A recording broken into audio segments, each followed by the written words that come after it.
उपस्थित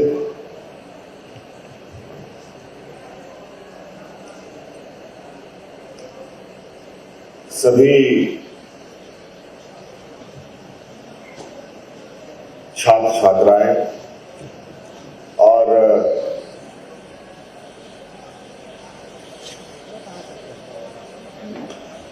ट्रेनिंग देने वाले सभी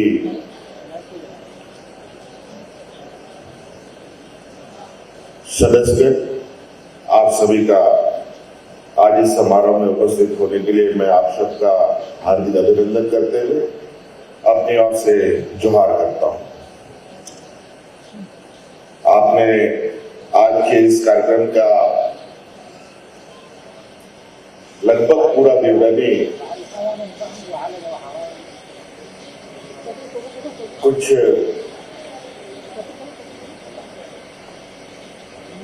विभाग के द्वारा बनाए गए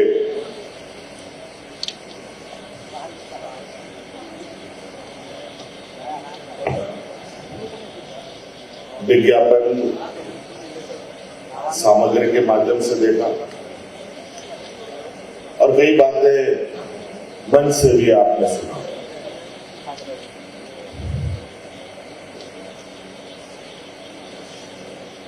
जब हम लोग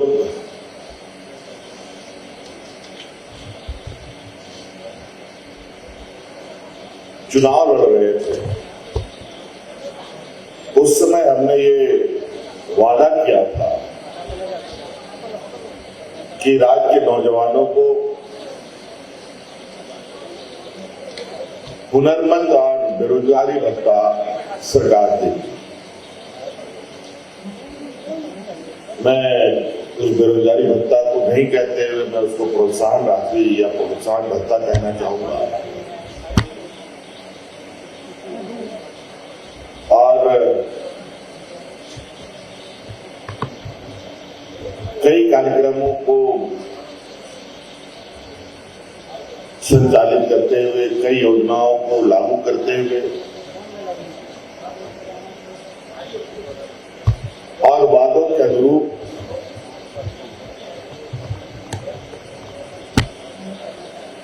सरकार के कार्यों को आगे बढ़ाते हुए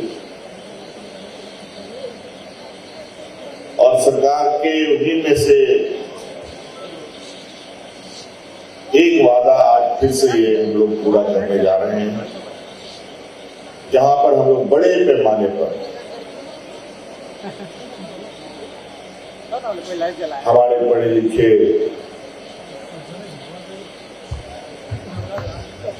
छात्र छात्राओं को हुनरमंद बनाएंगे ताकि उसको आने वाले समय में कहीं पर भी रोजगार पाने में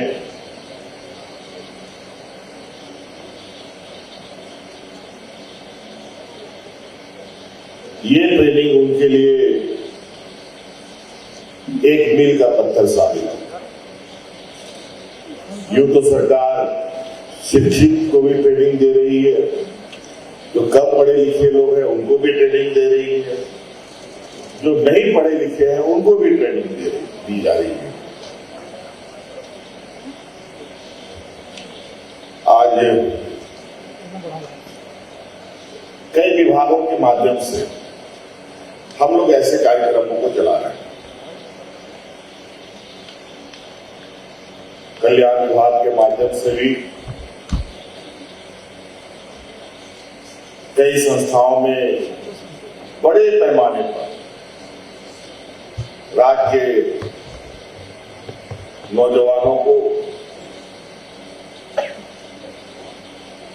ट्रेनिंग भी दिया जा रहा है, ट्रेनिंग करके प्लेसमेंट भी उनका हो रहा है।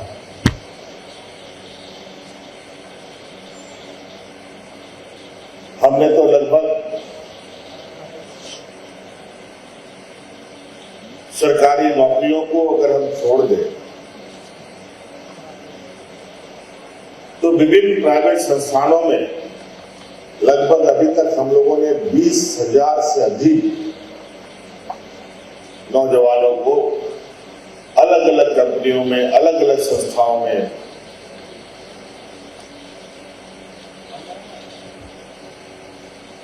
रोजगार के लिए पहुंचने का मार्ग प्रशस्त किया।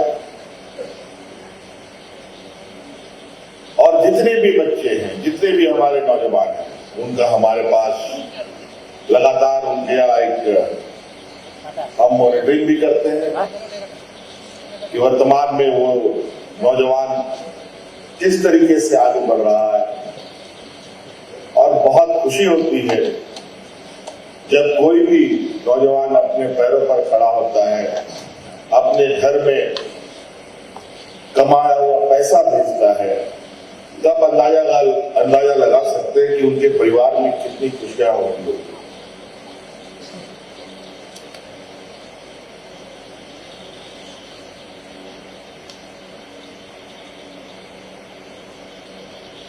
स्किल डेवलपमेंट, कौशल विकास हर इंसान के लिए जरूरी है। आज के दिन में अगर आपके हाथ में हुनर है तो आप जीवन में कभी भी भूखा नहीं मर सकते।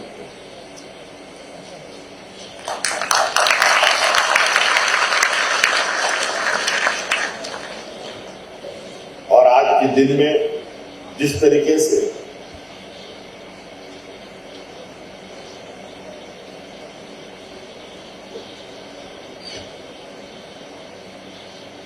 कार्यशैली में, आम रोजगार में,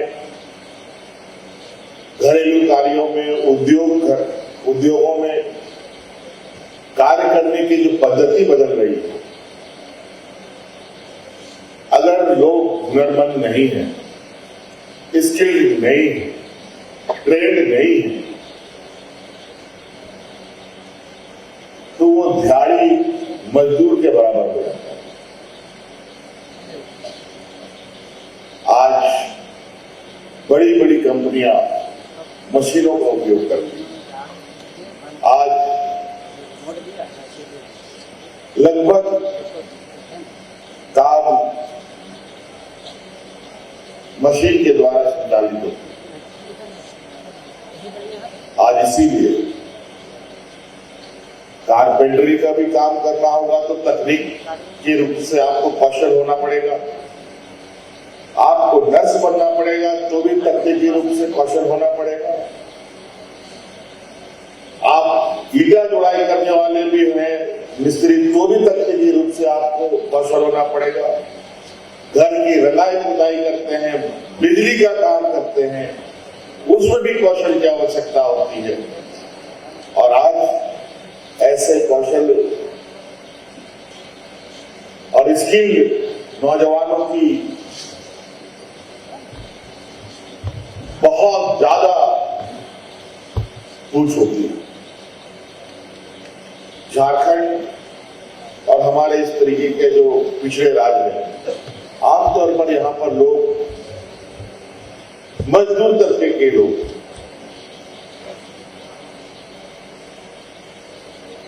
धीरे धीरे सभी कार्य मशीन उन कामों को करना प्रारंभ कर दिया। अगर आज हमारे नौजवान या मजदूर भी स्किल्ड नहीं होंगे तो उनको बाजार में नौकरियां भी, कोई रोजगार भी नहीं मिलेगा। आज इसीलिए शिक्षा के साथ साथ हुनरमंद भी होना एक मास्टर डिग्री के बराबर है।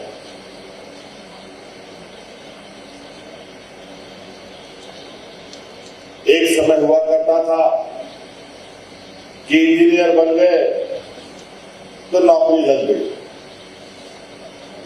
MBBS हो गया तो डॉक्टर बन गए। अब ऐसा नहीं है। इंजीनियर के बाद मैनेजमेंट करना पड़ता है। आपको वर्षों का कार्य अनुभव की आवश्यकता आने लगती है। कहीं आप नौकरी की तलाश में जाते हैं।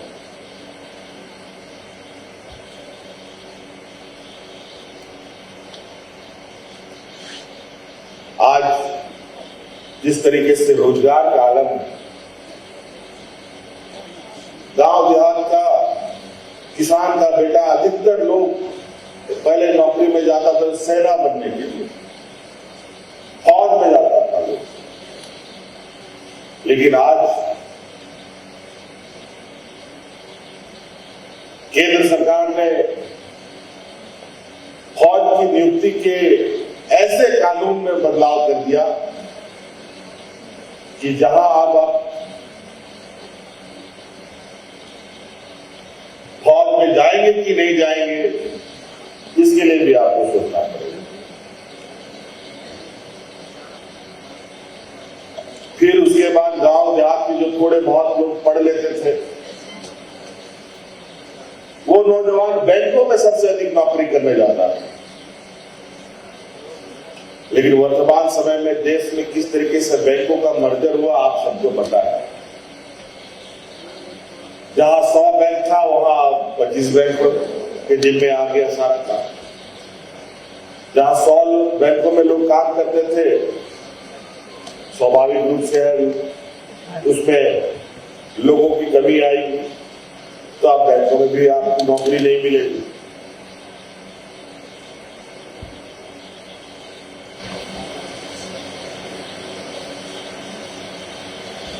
उसके बाद थोड़ा और भी पढ़ लिया, कुछ टेक्निकल, कुछ थोड़ा सब मिला जुला के ग्रेजुएट वगैरह कर लिया, तो हमारे गांव देहात का नौजवान रेलवे में नौकरी करने जाता था। लेकिन आज जिस तरीके से रेलवे में नौकरियों की हालात है, रेल भी सारे प्राइवेटाइज हो गए हैं, सारे लगभग धीरे धीरे जो रेलवे स्टेशन है वो भी बिक रहे हैं, वो भी प्राइवेटाइजेशन की ओर जा रहा है। तो आपको सरकारी नौकरी जो बड़े पैमाने पे हुआ करता था पहले, वो लगभग मोटा मोटी बंद।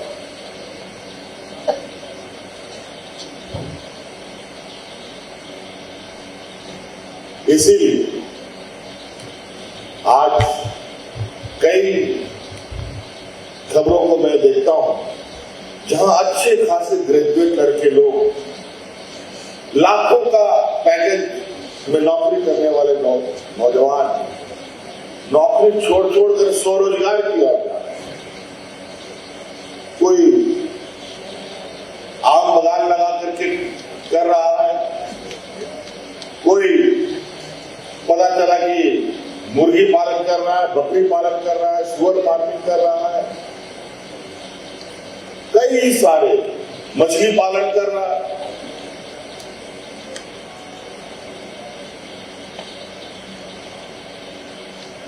अपने साथ साथ 1 दर्जन आधा दर्जन लोगों को भी जोड़ रखा। पहले जिस कंपनी में वो एक कर्मचारी के रूप में काम करता था, अब वो स्वरोजगार सृजन करके उसका मालिक बन करके काम करता है।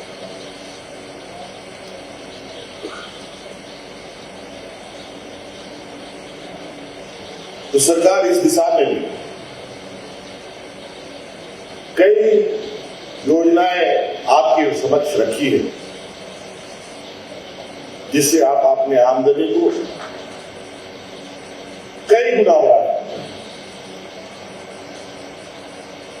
इसके लिए हुनरमंद जो काम आपको करना है और वो आपको नहीं आता है, तो उसको सीखने के लिए भी सेंटर आज हम लोगों ने आप ही के प्रखंड स्तर पर खोलने का काम हम लोगों ने आज शुभारंभ कर दिया। पहले कुछ जिलों में होता था, बड़े बड़े जिलों में सेंटर होते थे, अब प्रखंड स्तर में होने जा रहा है। और आपकी सहूलियत के लिए, ताकि आप निश्चित रूप से ट्रेनिंग लें, और क्योंकि इस राज्य की गरीबी भी बहुत अधिक है, तो सरकार ने आपके लिए आने जाने के लिए परिवहन प्रोत्साहन भत्ता भी देने का निर्णय लिया।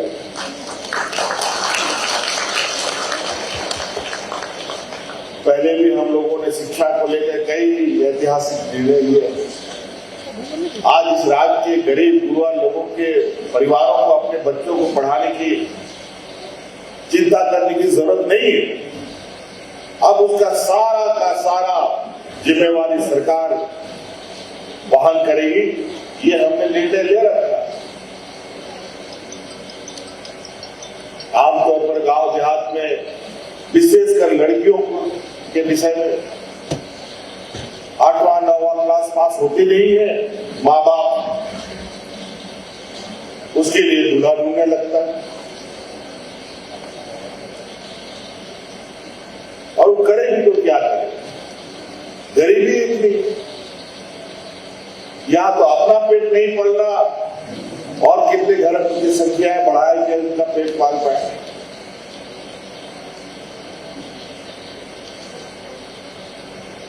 आज कई विषयों को लेकर हम तो वैसे भी पिछड़े राज्य के पंक्ति में सबसे टॉप में है। आज देश की स्थिति ये है कि 80% लोग आज सरकारी राशन पर जीवित रहने के लिए मजबूर हुए पड़े। आज देश की अर्थव्यवस्था बहुत अच्छी नहीं है, महंगाई आसमान छू रहा है और महंगाई गरीब और अमीर के लिए अलग अलग नहीं होता है, महंगाई सबके लिए बराबर होता है।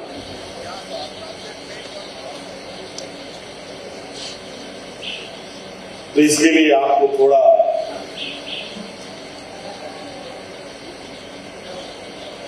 अपनी रूढ़िवादी सोच से बाहर आकर काम करना पड़ेगा और उस काम को जो आप करना चाहते हैं उस काम में आपको सहयोग करने के लिए सरकार आपके साथ साई की तरह खड़ा है। कभी आप लोगों ने सोचा था कि झारखंड का यहाँ का आदिवासी दलित पिछड़ा बच्चा विदेश में पढ़ने जाएगा? लेकिन आप लोगों ने ये सुना है कि नहीं सुना कि अब झारखंड में आदिवासी दलित पिछड़ों के बच्चे विदेशों में पढ़ाई करने जा रहे हैं, उसका 100% खर्चा राज्य सरकार दे रही है। आप लोग सुने हैं कि नहीं बात? झारखंड के बच्चे विदेश में पढ़ाई करने जाते हैं, सुने हैं?